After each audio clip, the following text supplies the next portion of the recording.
Hey guys, and welcome to Ozzie Reviews. Well, today I'm checking out the Redfield Revolution 4-12x40 AccuRange rifle scope. Now the product ID on this one, guys, is 67115. Now I thought I'd show you the unboxing. I've previously used the scope, but I just put it all back in the box just to show you the actual unboxing. Okay, so we've got all the manuals here and product registration and the scope itself. Now it's a pretty no-fuss type package, and this is pretty much one of the sales pitches from Redfield. It's a very no-fuss type scope, and this scope would be ideal for someone who's looking for still a quality scope, but just doesn't have that amount of money behind them to enter the high price range of Schmidt and Bender, Carl's, Swarovski, that sort of thing. And even struggles to get the money together for like a quality, VX3i from Leupold or Trigicon, one of my favourites. Not everyone can afford that, and I understand that, guys. So that's why I thought I'd review this scope, because it is at a price point where a lot of people can afford it. Now, it's a matte finish on it. It's a 1-inch tube, so it's perfect for hunting. It's a nice lightweight scope and gives you plenty of magnification. There's pretty much just no extra dials. It's not a real busy reticle, even though it is a AccuRange reticle. It's just very, very easy to use. Now, lightweight too, 13.1 ounces or 371 grams, and the length reasonably compact too, for especially a 4-12 scope, 12.3 inches or 31.2 centimeters. So it's fog-proof, shock-proof, waterproof, so it's going to take the knocks out in the field, and and hopefully it shouldn't let you down. This one I've had probably getting on for about a year now, and honestly, guys, it's not let me down. It's just been a very straightforward, easy scope to use. Now, nitrogen filled as well, so you're not going to have any problems with it fogging up. As I say, it is fog-proof. The AccuTrack quarter MOA finger click adjustments are very, very handy. Sometimes, with the different turrets here, you'll see a notch in the middle where you've basically got to get like a flathead screwdriver or something to be able to adjust them. I just don't see the point of that, especially nowadays. Like, there's no excuse why any scope shouldn't have finger adjustments on it, in my view anyway, because if you need to adjust out in the field, not everyone's carrying a screwdriver or something with them where they can do the adjustments. So very good. Very easy to click. You can hear the clicks there, and very precise. Now you've got 50 MOA of both windage and elevation adjustments. So look, it's not a scope that you'd be shooting out to 1,000 yards with by any means.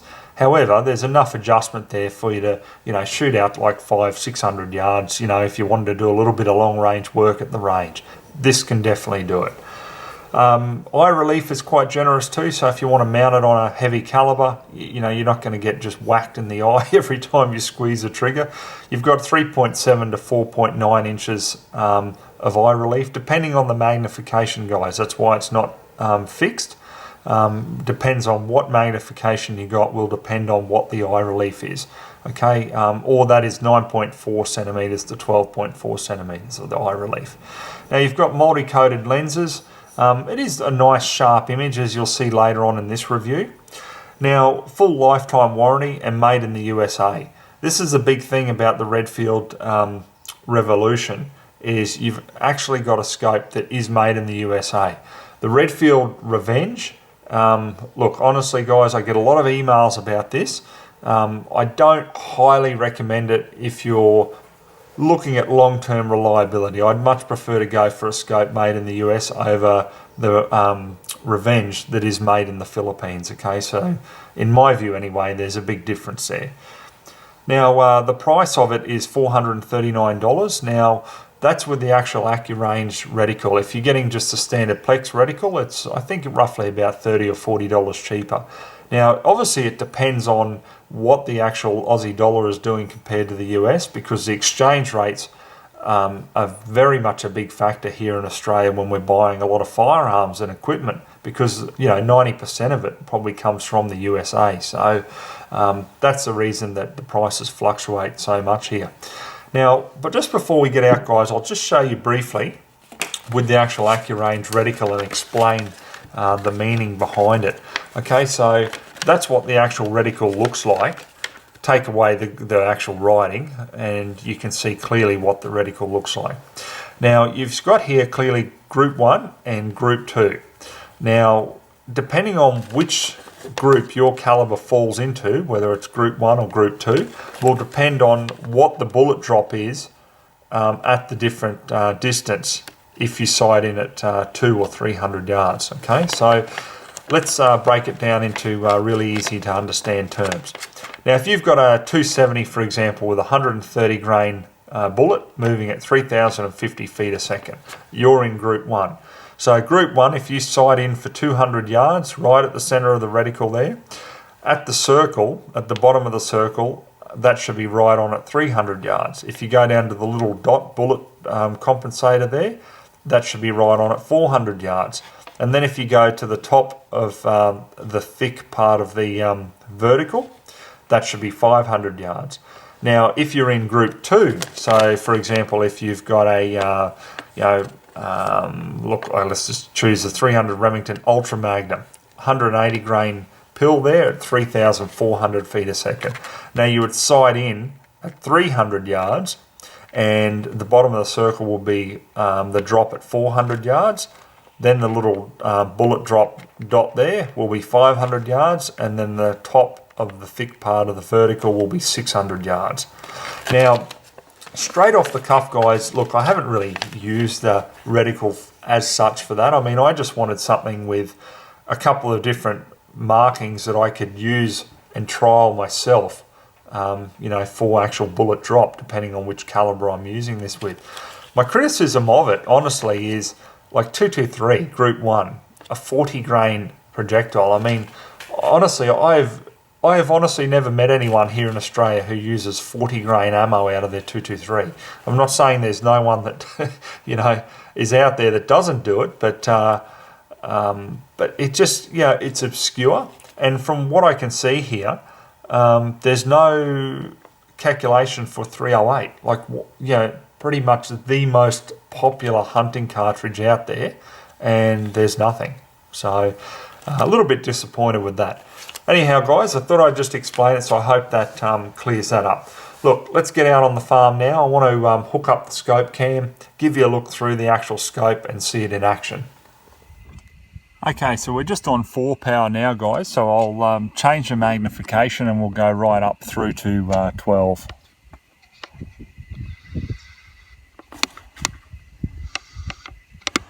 As you can see, it's changed a little bit on the scope cam here, so I'll try to line it up again.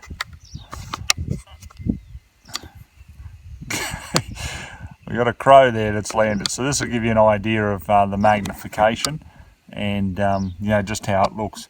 So in general here, guys, I mean, we're 350 yards away from this hill, so you can see there anyway, that gives you an idea of the actual size of the crosshair and the clarity that you can expect.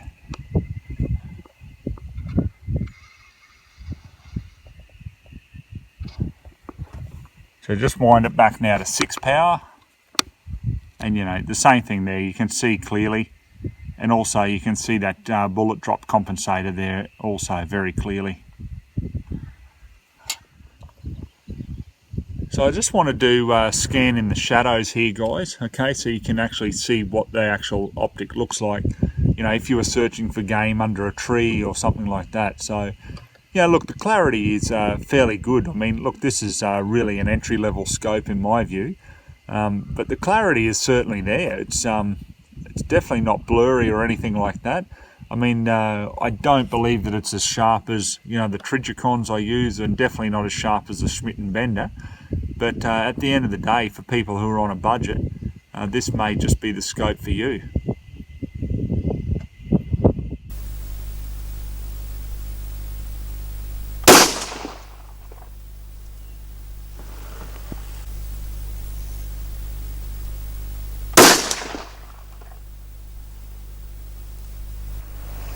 Alright guys, I'll finish up with my final thoughts on the Redfield Revolution 4-12x40 AccuRange scope.